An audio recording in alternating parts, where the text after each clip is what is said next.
শিশুদের হাতেও দেশীয় অস্ত্র তুলে দেওয়া হয়েছে। তারা রাস্তা অবরোধ করে শেখ হাসিনার নামে স্লোগান দিচ্ছে, এমনকি অস্ত্র হাতেও অনেকে মিছিল মিটিং করছে। গুলি না চালিয়ে হেলিকপ্টার থেকে তো দু একটা টিয়ার শেল ছাড়া যেত, তাদেরকে ছত্রভঙ্গ করা যেত। অথচ তারা আওয়ামী লীগের ভোট পেতে আওয়ামী লীগ তোষণের রাজনীতি করছে। এই আওয়ামী লীগ তোষণের রাজনীতি আমাদের সামনে ভয়ঙ্কর বিপদ ডেকে নিয়ে আসবে।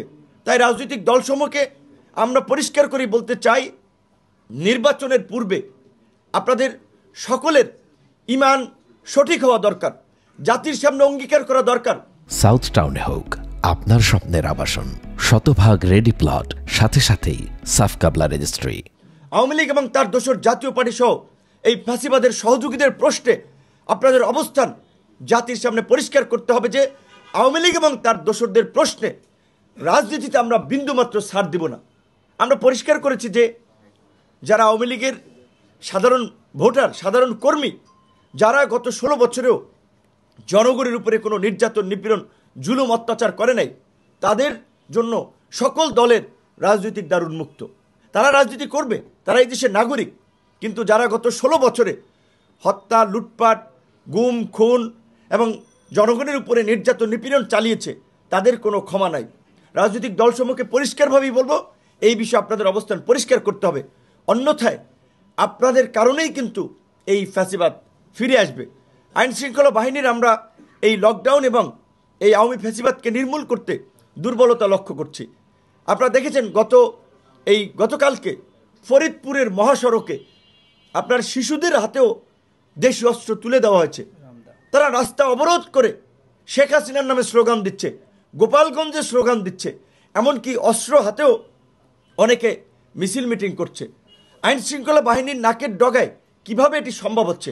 ওই ফরিদপুরে যখন ওই রাস্তাঘাট অবরোধ করেছে, এই জুলাই গণ অভ্যুত্থানে একটি শান্তিপূর্ণ ছাত্র আন্দোলনে হেলিকপ্টার থেকে গুলি চালানো হয়েছিল। তা আজকে আমাদের আইন শৃঙ্খলা বাহিনী কী করেছে? গুলি না চালিয়ে হেলিকপ্টার থেকে তো দু একটা টিয়ার শেল ছাড়া যেত, তাদেরকে ছত্রভঙ্গ করা যেত। বরঞ্চ আমরা দেখেছি সেখানে কিন্তু প্রশাসন তাদের কাছে কিছুটা অসহায়ত্ব প্রকাশ করেছে। এই অবস্থা যদি চলতে থাকে, এই ঘটনার যদি আরও পুনরাবৃত্তি ঘটে, তাহলে জাতীয় নির্বাচন বাধাগ্রস্ত হবে। তাই আমি আইন শৃঙ্খলা বাহিনীর বিশেষ করে দায়িত্বে যারা আছেন তাদেরকে বলবো, আপনাদের শক্ত ভূমিকা প্রয়োজন।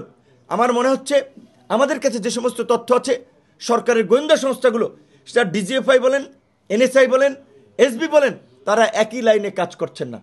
এক একজনে এক এক দিকে কাজ করছেন। সরকারের কেন্দ্রীয় নিয়ন্ত্রণ নাই।